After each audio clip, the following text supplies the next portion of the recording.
અને હા, શું કહું તું તે? શું કહું તું શ્રુતિને કે શોધનના પપ્પાના મૃત્યુની પાછળ કોઈ ભેદ છે એમ?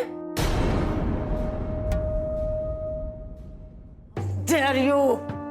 હિંમત કેવી રીતે થઈ તારી આવું બોલવાની? હા, શોધનને હાથમાં ઉંચકીને રમતો હતો, મસ્તી કરતો હતો. બસ દાદાજી, બસ. એક મીટિંગ છે, કુળદેવીના દર્શન કરીશું અને પછી ઘરે આવી જઈશું. નહીં દાદાજી, જે થઈ ગયું છે એ સાંજ ક્યારે આવી જ નહીં, ક્યારે આવી જ નહીં. વર્ષોના વર્ષો વીતી ગયા. દીકરાને બદલે દીકરાની નિશાનીઓ હતી.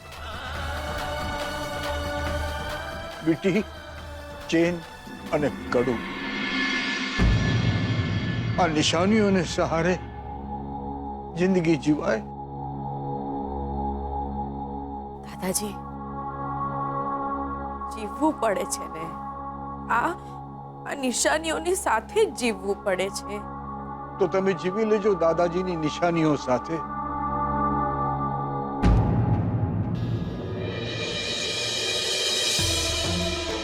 સવારનું વંચાઈ ગયેલું છાપું, એક જોડી ચશ્મા અને લાકડી.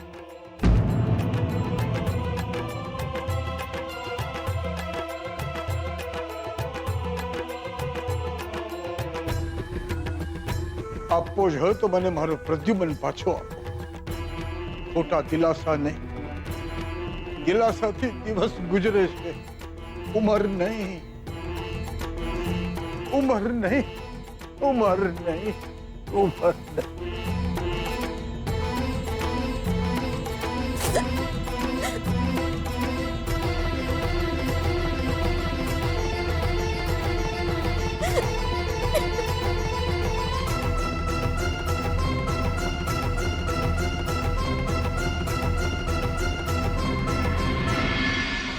કુળદેવીના મંદિરે જ ગયા હતા કે પછી ત્યાંથી ક્યાંય ફરવા ગયા હતા? મેં ના પાડી હતી ને પર્વત ઉપર જવાની. તારા અને શોધનના લગ્ન અટકવા હોય તો અટકે, પણ આજ પછી હું તને એ મંદિરે તો શું એની આસપાસ પણ નહીં જવા દઉં. શ્રુતિબેન,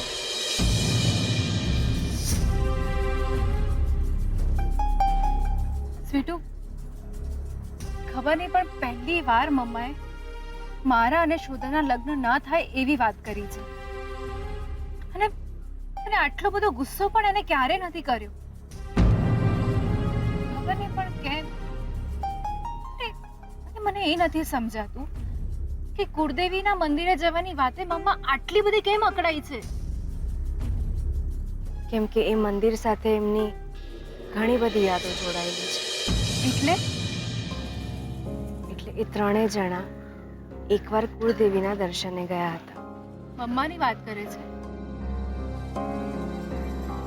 મમ્મા, ડેડ અને શોધનના પપ્પા એ ત્રણે ત્યાં ગયા હતા. એ હા શ્રુતિબેન. ઓહ, શોધનના પપ્પાનો એક્સિડન્ટ થયો ત્યારે ત્રણે સાથે હતા. અને મમ્મા બોલી પણ ખરી કે એ મંદિર પાસે જે પર્વત છે ત્યાં ફરવા નહીં જતા. ત્યાં જ તો શોધનના પપ્પાનો એક્સિડન્ટ થયો હતો.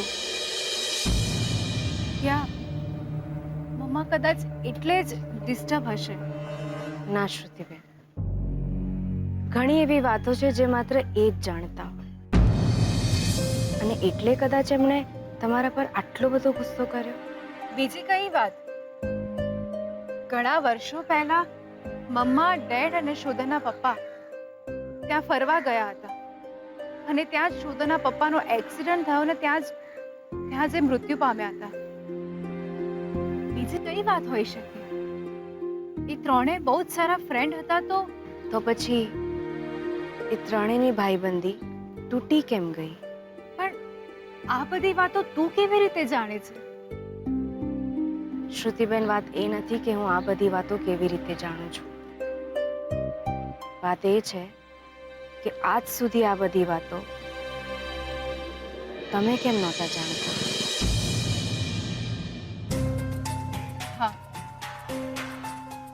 મોમ ડેડે મારાથી આ બધી વાતો છુપાવી છે. છુપાવા જેવી જ વાતો છુપાવવામાં આવે છે શ્રુતિબેન. પણ આમાં છુપાવા જેવું છે શું? એ તો એ જ જાણે જેમણે આ બધી વાતો તમારાથી છુપાવી હતી આજ સુધી. એ કુળદેવીનું મંદિર, એ પર્વત, એ ખીણ, એ અકસ્માત, એ માણસની બાકી રહી ગયેલી નિશાનીઓ, એ વીંટી, કડું કે ચેન ના હોઈ શકે બેન. એ માણસની નિશાનીઓ, એ અકસ્માતને છુપાવી રાખનાર માણસો પણ હોઈ શકે. મને કંઈક અજુગતું લાગી રહ્યું છે.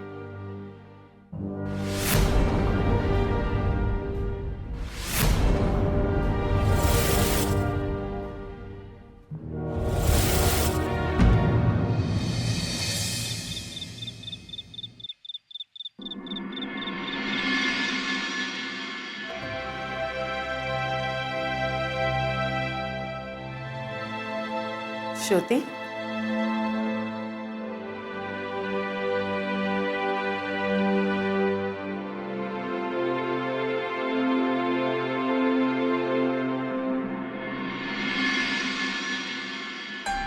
આમ સોરી બેટા, આજે મેં તારા ઉપર બહુ ગુસ્સો કર્યો ને.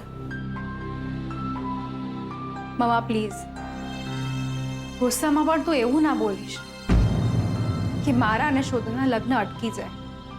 હા, મમ્મા તું જાણે છે ને કે મારી લાઈફમાં તારા અને ડેડ સિવાય માત્ર એક શોધન જ છે. બીજા કોઈ છોકરા સાથે મારે ફ્રેન્ડશિપ પણ નથી. સો પ્લીઝ તું ક્યારે એવું ના બોલીશ કે મારા અને શોધના લગ્ન ના થાય. આમ સોરી બેટા, મેં તને જે પણ કંઈ કહું એ બધું ગુસ્સામાં કહ્યું છે. પણ આટલો બધો ગુસ્સો મમ્મા? કુળદેવીના મંદિરે ગયા હતા બસ.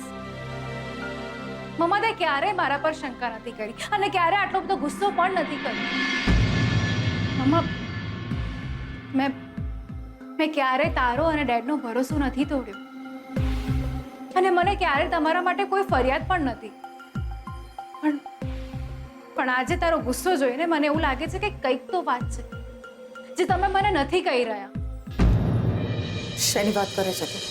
મમ્મા આજ સુધી મને એ નહોતી ખબર કે તું અને ડેડ શોધાના પપ્પાના ફ્રેન્ડ છો.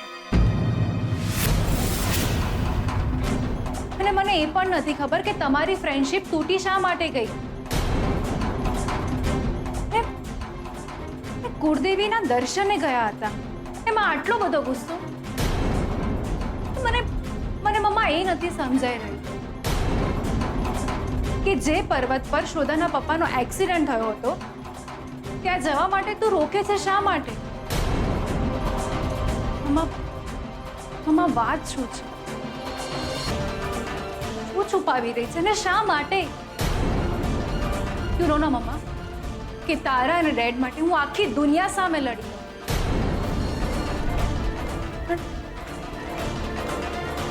પણ આજે મને પહેલી વાર એવું લાગ્યું કે સ્વીટુની વાત પણ કંઈક સાચી છે. કઈ વાત? શું કહ્યું એણે તને? એને સ્વીટુને લાગે છે કે શોધનના પપ્પાના મૃત્યુ પાછળ કોઈ ભેદ છે.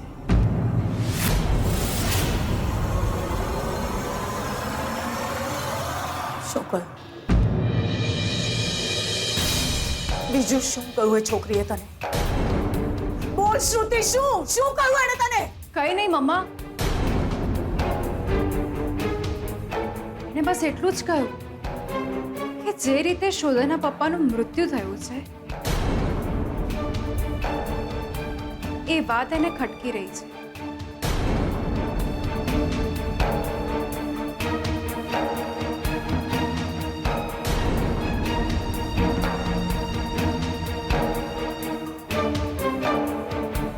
મમ્મા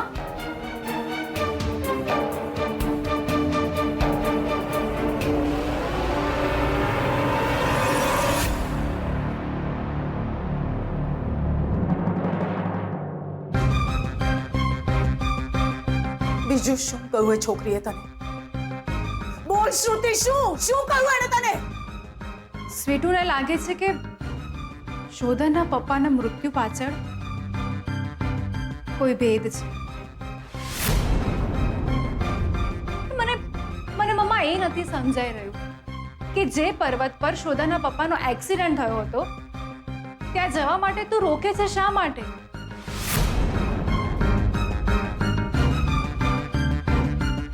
શું છુપાવી રહી છે ને શા માટે?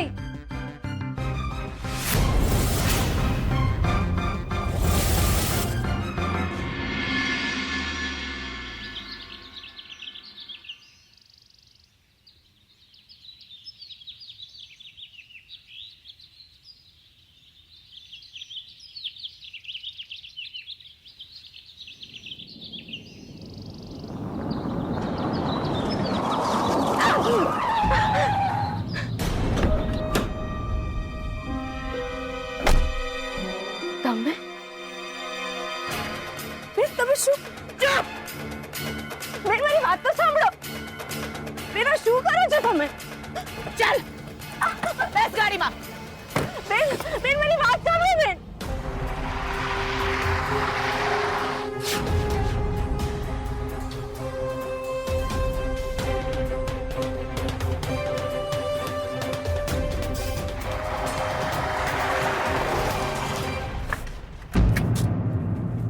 બેન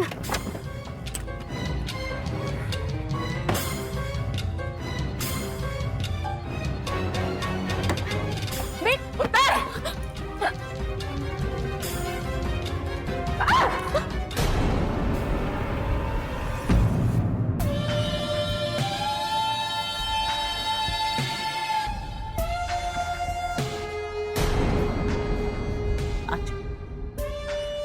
આ સેન્ડલ પહેર્યા છે ને, સેન્ડલની કિંમત છે 15,000 રૂપિયા. આ ઘડિયાળની કિંમત છે 25,000 રૂપિયા. આ ફોન તને જે દેખાય છે એની કિંમત છે 1.5 લાખ રૂપિયા. આ શોપીસ આ દેખાય છે તને, આની કિંમત છે 2.5 લાખ રૂપિયા. આ જો આખા ઘરમાં મારા જેટલા શોપીસ છે એની કિંમત થાય છે લાખો રૂપિયા.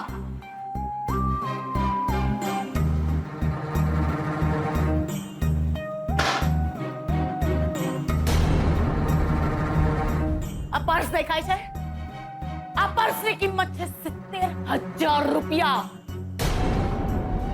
આ ઘર જેમાં તું ઊભી છે ને 20,932 સ્ક્વેર ફીટનું ઘર છે જેની કિંમત લખવા જેટલું તો ભણી પણ નહીં હોય. સમજાય છે તને તું છે કોણ?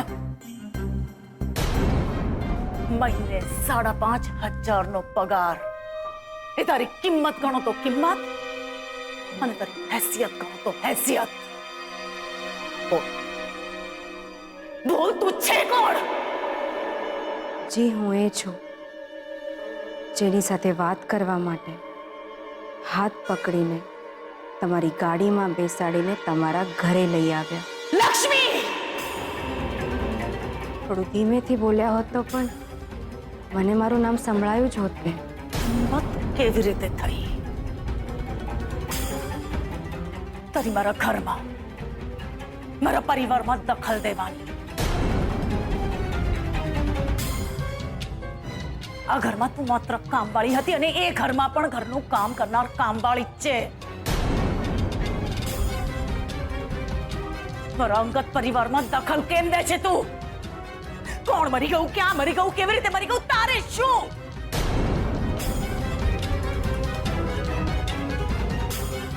સાચું કહું ને, મને ખબર નહોતી કે શોધનના પરિવારમાં કામવાળીને પગારની સાથે અધિકાર પણ આપવામાં આવે છે.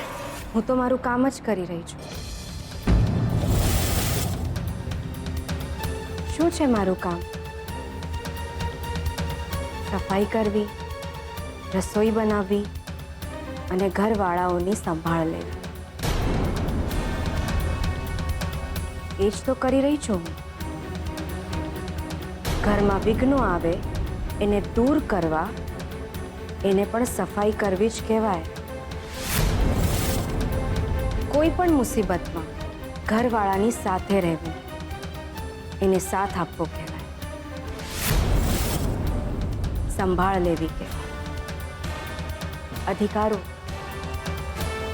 અધિકારોની તો મને ખબર નથી બેન, પણ હા, ઘરમાં વાલ બહુ મળ્યું છે મને। અંબિકા, નક્કી આ બધા જ કારસ્તાને અંબિકાના હશે, હે ને? તે એને બેનબા કરીને રડાવી હશે અને એને તને એના ખોળામાં બેસાડીને રડીને બધું જ પસી માર્યું હશે। સાચી વાત છે ને? કરી લે। અંબિકાને જે કરવું હોય કરી લે અને તારે જે કરવું હોય કરી લેજે, પણ મારી એક વાત ધ્યાનમાં રાખજે કે મારી અને મારી દીકરી શ્રુતિની જિંદગીથી દૂર રહેજે। અને હા, શું કહું તું તે?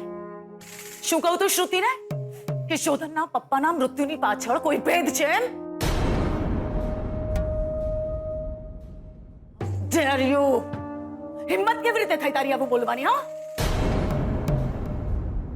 અને શું જાણે છે તું પ્રદ્યુમન વિશે? બોલ। કશું જ નહીં, હું તો એમને ઓળખતી પણ નથી, મેં ક્યારે એમને જોયા પણ નથી। હું માત્ર એટલું જ જાણું છું કે જે દિવસે એમનું મરણ થયું હતું ત્યારે તમે એમની સાથે હતા। લક્ષ્મી! હું માત્ર એટલું જ જાણું છું કે તમે શ્રુતિબેનને પેલા કુળદેવીના દર્શને જવાની ના પાડી કારણ કે એ મંદિરની આસપાસના પર્વત પર આ અકસ્માત થયો હતો। આ ભેદ છે? બોલ, ભેદ છે? આ એક તો એ છે કે જ્યારે તમે અમારા ઘરે આવ્યા ત્યારે એવું ત્રિશૂલ જોઈને ડરી ગયા જેવું તમે પર્વત પાસે જોયું હતું। ખોટી વાત। તો શું આ ખોટી વાત છે કે એમના ગયા પછી તમે એ ઘરમાં ક્યારે આવ્યા જ નથી? લક્ષ્મી! તો શું આ ખોટી વાત છે કે તમારે એમની સાથે લગ્ન કરવાની ઈચ્છા હતી? ખબરદાર, જો હવે એક પણ શબ્દ બોલી છે ને તો હું તારો જીવ લઈ લઈશ। જીવ તો તમે લઈ લીધો બેન,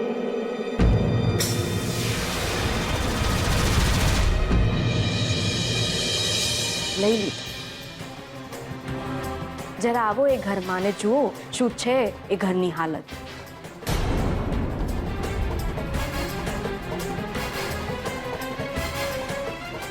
હસતું ગાતું રમતું ઘર શમશાન બની ગયું છે। દાદા દાદીને જુઓ, એમની ઘરડી આંખો જોઈ છે? એમની ઘરડી આંખો જે એમના દીકરાની રાહ જોઈ રહી હતી એ હવે મરવાની રાહ જોઈ રહી છે।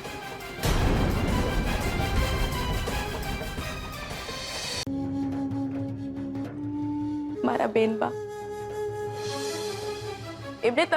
એમને તમે સફેદ સાડલામાં જોયા છે ક્યારે? જીવતી જાગતી લાશ બની ગયા છે। એમને તો એ નથી સમજાઈ રહ્યું કે એ જીવી શા માટે રહ્યા છે। કોળિયો નથી ઉતરી રહ્યો બેન, કોઈના ગળેથી કોળિયો નથી ઉતરી રહ્યો। Get out! અત્યારે ને અત્યારે મારા ઘરમાંથી બહાર નીકળી જા તું। Just get out! નીકળી જા મારા ઘરની બહાર।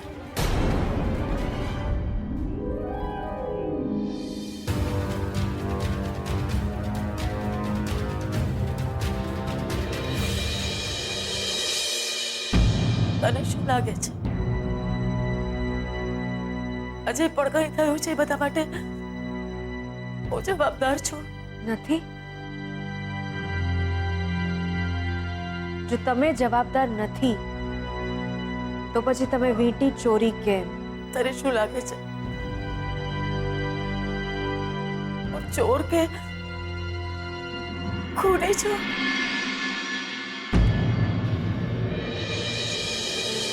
તારા પપ્પા મમ્મી મરી ગયા છે ને, તને એક નિશાની મળે તો તું શું કરે? તારો પતિ તારી સાથે નથી રહેતો ને, એની એક નિશાની મેળવવા માટે તારે ચોરી કરવી પડે તો તું ના કરે?